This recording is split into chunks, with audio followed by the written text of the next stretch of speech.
Elle n'est pas censée exister, déclara le directeur de la CIA, sa voix froide et calculée résonnant contre les murs d'acier de la salle de débriefing. La phrase n'était pas un lapsus, c'était un verdict destiné à effacer, à invalider, à nier entièrement la vie de quelqu'un. Et ce n'était pas une métaphore. Ils avaient en vérifié chaque dossier. Elle n'y figurait dans aucun d'entre eux, mais elle était assise juste là. Evelyn Kao, âge 34 ans. Aucune trace numérique avant 2016. Pas d'acte de naissance, pas de réseaux sociaux, pas d'antécédents professionnels avant son poste de traductrice au département de la Défense. Elle existait en chair et en os, mais pas sur le papier. Pour une agence bâtie sur les secrets, cela faisait d'elle une menace. Pour des gens bâtis sur l'ego, cela faisait d'elle une cible. 6 ans plus tôt, elle n'était que la discrète. Celle qui s'asseyait au fond, qui allait chercher le café pour les hommes en costume, qui traduisait des transcriptions en mandarin, sans erreur, mais sans voix. Personne ne se souvenait de son anniversaire, personne ne l'invitait à boire un verre après le travail. Elle n'était pas invisible, elle était ignorée, dédaignée, la stagiaire qui était restée trop longtemps. Elle avait une plaque de bureau dont le nom était toujours mal orthographié. Evelyn Kao. Une fois, même Kevin Kao. Elle ne les corrigeait jamais. Mais Evelyn avait un don terrifiant, extraordinaire, une mémoire auditive absolue. Si elle entendait quelque chose une seule fois, même dans une langue qu'elle connaissait à peine, elle pouvait se le remémorer avec une clarté parfaite jusqu'à l'intonation et au bruit de fond. Elle gardait cela secret, principalement parce que personne ne lui avait jamais rien demandé.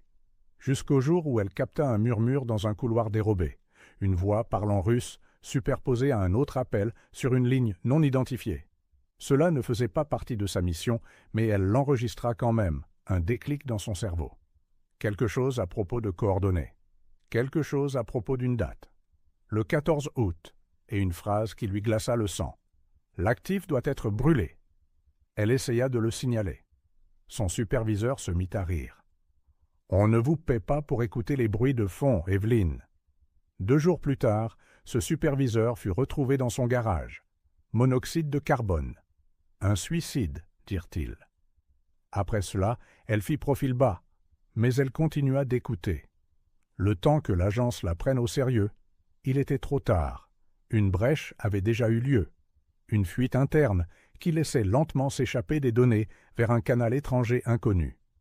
Et la piste principale n'était pas une trace papier ou une signature cybernétique. C'était la voix d'Evelyn. Elle entra dans le bureau du directeur avec pour seule arme un carnet à spirale et prononça une phrase en dictionnaire arabe qui fit lâcher sa tasse de café à un général. C'était un code de lancement. Un code qui n'avait pas été prononcé à voix haute depuis 2009. Elle enchaîna avec un nom que seule une personne possédant une habilitation de très haut niveau aurait pu connaître. Le nom d'un agent double que l'on croyait mort depuis longtemps. Tout s'arrêta. Les interrogatoires suivirent. Les vérifications d'antécédents. Les évaluations psychologiques. Et quand ils ne trouvèrent rien, pas de passé, pas de traces, pas de faille, ils paniquèrent. C'est alors que le directeur prononça la phrase « Elle n'est pas censée exister ». Ils lui retirèrent son habilitation. Gelèrent ses comptes. La maintinrent dans une pièce blanche pendant 3 jours sous surveillance constante. Il ne savait pas s'il fallait la classer comme une menace nationale ou une anomalie du renseignement. Mais Evelyn ne s'y pas. Elle avait vécu une vie à être sous-estimée, ignorée, rabaissée. Il pensait que leurs doutes la briseraient. Au lieu de cela, il la rendit plus affûtée. Son esprit était un coffre-fort. Et elle venait de réaliser, elle était la seule à posséder la clé. Et peut-être que, pour une fois, elle ne voulait pas le garder verrouillé. Evelyn savait qu'il l'observait. Des caméras étaient cachées dans les ampoules, des microphones dans les bouches d'aération, des capteurs de pression dans le sol. La pièce blanche était immaculée, du genre de propreté qui n'existe que pour que les gens se sentent contaminés. Toutes les heures, quelqu'un lui apportait de la nourriture sur un plateau, des couverts en plastique, sans aucun contact visuel. Pas de questions. Il ne voulait pas d'informations. Il voulait qu'elle disparaisse. Elle resta assise en silence. comptant les secondes entre les bruits de pas. Reconstruisant les plans de l'étage dans sa tête en se basant sur les échos. Elle cartographia la rotation des gardes grâce au motif de leurs pas. Ce n'était pas de la paranoïa, c'était de la survie. Et pendant tout ce temps, elle se souvenait. Elle se souvenait des appels codés, des fragments qu'elle avait stockés sans savoir pourquoi. Evelyn avait toujours plus écouté qu'elle n'avait parlé. Enfant, cela faisait d'elle un fantôme dans les salles de classe. Femme, cela la rendait invisible dans les salles de conseil. Mais dans le renseignement, écouter, c'était le pouvoir, et elle le possédait tout entier. Elle avait créé ce qu'elle appelait le dossier des murmures. Pas sur un serveur, pas sur une clé USB. Il vivait entièrement dans son esprit. Des centaines de conversations surprises, décryptées, cataloguées, connectées. La plupart n'étaient que du bruit. Mais une partie était dangereuse. Ambassade, assassinat, sénateurs corrompus, entreprises de sécurité privée achetant des données avec du sang. La CIA avait brûlé des gens pour moins que ça. Alors ils essayèrent de lui faire peur, de la manipuler. « Vous êtes confuse, Evelyn, dit un interrogateur en souriant avec trop de politesse. « Vous êtes sous pression. Les gens entendent des choses. » Un autre lui proposa un marché. « Partez tranquillement. On vous trouvera une place à l'étranger. Nouveau nom, nouvelle vie, quelque part au chaud. » Mais Evelyn n'était pas confuse, et elle ne voulait pas de chaleur. Elle voulait des réponses. Pourquoi son rapport sur le murmure russe avait-il été ignoré? Pourquoi son superviseur était-il mort 2 jours plus tard? Pourquoi prétendait-il ne rien savoir des archives audio qu'elle avait signalées en 2020? Et surtout, pourquoi l'agence la traitait-elle comme une criminelle pour avoir fait leur travail mieux que quiconque? Elle n'éleva pas la voix, ne renversa pas la table, ni ne cria à l'injustice. Ce n'était pas son genre. Ce n'était pas ainsi qu'elle gagnait. Au lieu de cela, elle passa un appel. Un seul numéro, intraçable, une ligne satellite dont elle n'était pas censée connaître l'existence. Et elle laissa un message. « Dites à Genève que je suis prête. Opération voile de verre, rappel intégral. » C'était du bluff. Il n'y avait ni Genève, ni d'opération voile de verre. Mais peu importait. Moins de 6 heures plus tard, quelqu'un coupa le courant de la pièce blanche. À la 7e heure, la porte se déverrouilla d'elle-même. Et à la 8e heure, Evelyn Kao sortit d'une installation dont aucun civil n'était censé connaître l'existence. Elle ne courut pas. Elle marcha lentement, délibérément, dans le couloir de service d'un site secret du renseignement dans la campagne de Virginie. Et personne ne l'arrêta, parce qu'Evelyn Kao n'était plus une inconnue. Elle était un fantôme qui avait commencé à murmurer en retour. Il lui avait un peu dit qu'elle n'existait pas. Maintenant, ils étaient terrifiés qu'elle existe. Washington, D.C. semblait plus froide que dans les souvenirs d'Evelyn. C'était peut-être le vent, ou peut-être la façon dont les gens la fixaient 1 seconde de trop quand elle passait. Elle n'avait plus de badge maintenant, plus de bâtiment où entrer, plus de nom sur aucun système. Mais elle marchait toujours comme si elle était à sa place. Cela mettait les gens mal à l'aise. Elle ne rentra pas chez elle. Elle n'en avait pas. Au lieu de cela, elle alla à la bibliothèque. C'était presque poétique, une femme obsolète se cachant dans un bâtiment obsolète, rempli d'informations obsolètes. Mais c'était là qu'elle se sentait en sécurité. Internet pouvait être tracé. Les bibliothèques avaient encore des recoins sans caméra.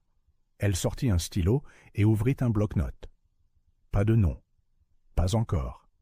Juste des marqueurs, des dates, des lieux, des langues, des phrases comme « habilitation Pinbook »,« moisson silencieuse » et « air humide » à 14K. Si l'on regardait trop vite, cela aurait pu passer, pour du charabia. Mais pour Evelyn, chaque mot était un petit caillou, chaque phrase un détonateur.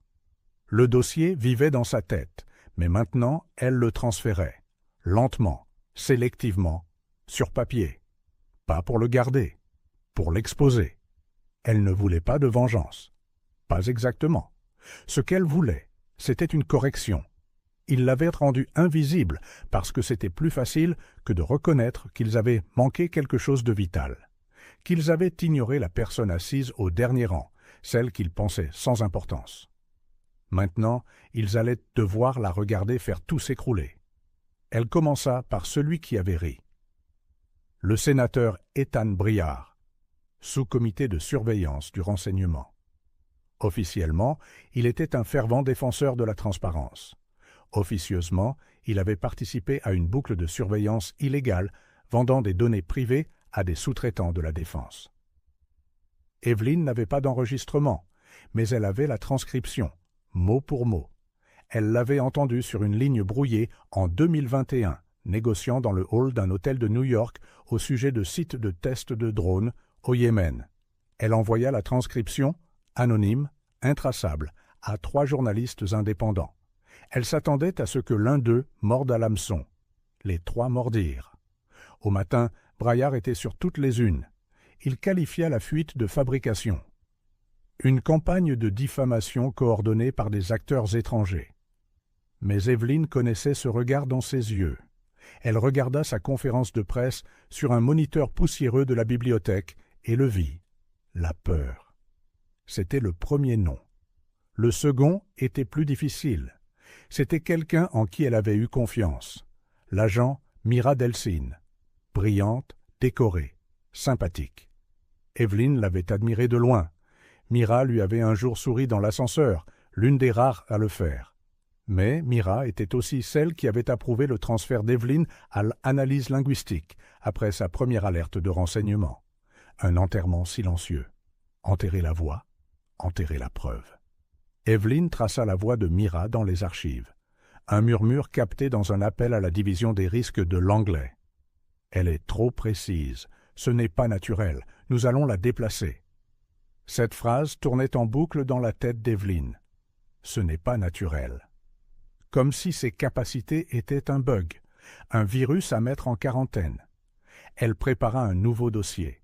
Des mémos internes non publiés, des noms de lanceurs d'alerte, des registres financiers que Mira avait signés, autorisant des mouvements de budget secret quelques semaines seulement après la mort du superviseur d'Evelyn. Cette fois, elle n'alla pas voir la presse. Elle alla voir l'inspecteur général. Pas de signature, pas de nom, mais juste assez pour lancer une enquête. Ça a marché. Mira fut mise en congé, temporaire 2 jours plus tard. Raison officielle? Urgence familiale. Officieusement? Panique. Evelyn n'était pas partout, on ne la voyait même pas, mais ses empreintes commençaient à apparaître sur les fissures des murs. Le système se brisait, et elle ne faisait que commencer. La pluie tombait à verse, tandis qu'Evelyn traversait le Memorial Bridge à 2h17 du matin, sa capuche relevée, ses doigts froids et serrés autour d'une clé USB si petite qu'on aurait pu la prendre pour un déchet. Mais ce n'était pas un déchet, c'était la fin de quelque chose, ou peut-être le début. La clé contenait l'intégralité du dossier des murmures. Chaque phrase, chaque écho horodaté, chaque fil qu'Evelyn avait discrètement tiré au fil des ans. Des noms qui n'étaient jamais apparus sur des actes d'accusation. Des marchés conclus entre ennemis derrière des murs insonorisés. Le genre de secrets pour lesquels des gens tuaient. Et pour lesquels on était tué pour les garder. Elle avait une dernière livraison à faire. Pas au gouvernement, pas aux médias. À quelqu'un qu'il avait cru avant tout le monde. Il y avait eu un homme, un jour. Un technicien de terrain nommé Noah Carr. Il travaillait aux transmissions. Elle se souvenait de la première fois qu'il l'avait remarqué. Ils étaient près du distributeur automatique, et elle avait marmonné quelque chose en farci, traduisant un appel que personne ne lui avait demandé de surveiller. Il avait cligné des yeux et dit « Vous n'êtes pas qu'une simple traductrice, n'est-ce pas ?» Il ne l'avait pas dit avec suspicion, il l'avait dit avec respect. Ils avaient eu déjeuné ensemble 3 fois, rien de romantique, juste du silence et de la curiosité, et une fois, des rires. Puis il avait disparu, muté à Tokyo, disait le mémo. Mais Evelyn avait entendu autre chose. Il avait été réduit au silence après un audit sur une fuite de données, qualifié de trop compatissant. En vérifiant les archives audio, elle avait trouvé l'appel. Noah l'avait défendu. Elle n'est pas une menace. C'est elle qui entend ce que nous n'entendons pas. Sa voix s'était brisée. Il avait été averti. Il l'avait effacée quand même. Mais Evelyn l'avait retrouvée. Il vivait sous un nouveau nom maintenant, profil bas, aucun contact avec quiconque de l'agence. Elle n'avait pas cherché à le joindre, pas avant ce soir. Quand il ouvrit la porte de son appartement et la vit, il ne dit rien. Il s'écarta simplement et la laissa entrer. Elle lui tendit la clé USB et dit seulement « J'ai besoin que ceci vive plus longtemps que moi ». Il hocha la tête. Aucune question. C'est pour cela qu'elle lui faisait confiance. Ils restèrent assis en silence un moment, à écouter la pluie. Elle lui raconta ce qu'elle avait fait, qui elle avait fait tomber, comment le dernier nom sur la liste était sur le point de chuter, car le directeur, l'homme qui l'avait déclarée inexistante, était le suivant. Son nom était Robert Lang. Il était adulé par les médias, un héros de guerre, un patriote. Il prononçait des discours sur la démocratie tout en autorisant des programmes de surveillance extrajudiciaire et en laissant ses subordonnés enterrer des gens comme Evelyn. Des gens trop discrets, trop précis, trop dérangeants. Evelyn avait l'appel. Il était faible, presque perdu dans les parasites, mais sa mémoire l'avait capté. Sa voix, si elle refait surface, on l'élimine, peu importe comment. Elle avait caché l'enregistrement dans une couche de fichiers de bruit, compressés entre des fréquences qu'aucun logiciel ne détecterait. Seul quelqu'un qui écoutait comme elle pouvait l'extraire. Noah le pouvait. C'était le plan. Elle ne voulait pas la gloire, ni même la rédemption. Elle voulait arrêter de fuir. Mais alors qu'elle se levait pour partir, Noah dit « Tu devrais être celle qui termine le travail. Les gens ont besoin de te voir. » Evelyn secoua la tête. « Je n'ai pas besoin qu'ils me voient, dit-elle. J'ai juste besoin qu'ils m'entendent. » Le silence était de ceux qui pressent quelque chose d'irréversible. Evelyn était assise seule dans une chambre d'hôtel empruntée, son ordinateur portable ouvert, l'écran sombre, le curseur clignotant comme un compte à rebours. Elle avait un dernier choix à faire, disparaître à jamais ou parler, non pas en murmure cette fois, mais d'une voix que le monde ne pourrait ignorer. Elle mit en ligne l'audio, pas le dossier des murmures en entier, juste un extrait, le seul qui comptait. La voix du directeur de la CIA, Robert Lang, claire et indéniable. Si elle refait surface, on l'élimine, peu importe comment. Elle ajouta un sous-titre en dessous. Voilà le bruit que fait le pouvoir quand il pense que personne n'écoute. Elle ne l'envoya pas à un journaliste, ni même à Noah. Elle le posta sur un forum public utilisé par d'anciens agents du renseignement et des organismes de surveillance gouvernementale. En quelques minutes, quelqu'un le partagea. Puis une centaine d'autres. Puis il fut sur Reddit, Twitter, Telegram. Le fichier se propageait plus vite que l'agence ne pouvait le supprimer. Les répercussions furent immédiates. Le directeur nia l'enregistrement, prétendit qu'il s'agissait d'une calomnie générée par une intelligence artificielle. Mais Evelyn y avait pensé. Elle avait inclus les métadonnées originales, recoupées avec des registres publiquement disponibles, horodatage, bruit de fond, la fréquence harmonique exacte du système de ventilation du bureau de Lang. C'était irréfutable. Au matin, des auditions furent annoncées. Dans l'après-midi, le directeur démissionna. À la tombée de la nuit, Evelyn Kao était un nom connu de tous. On la qualifia d'héroïne, de lanceuse d'alerte, de génie aux oreilles de radar et à la patience de pierre. Mais il ne la connaissait pas vraiment. Pas l'Evelyn qui fut ignorée, qui passa des années en silence, qui fut presque effacée. Le monde ne vit que la tempête, pas le calme qu'il avait engendré. Les camions de télévision tournèrent dans les rues pour la trouver. Personne ne le put. Elle était déjà partie. Noah reçut un dernier message, une seule phrase. « Tu n'as pas besoin de me trouver. Souviens-toi juste que j'étais réel. » Il ne répondit jamais. Mais chaque année après cela, le jour même de la diffusion de l'audio, quelqu'un mettait en ligne une nouvelle fuite.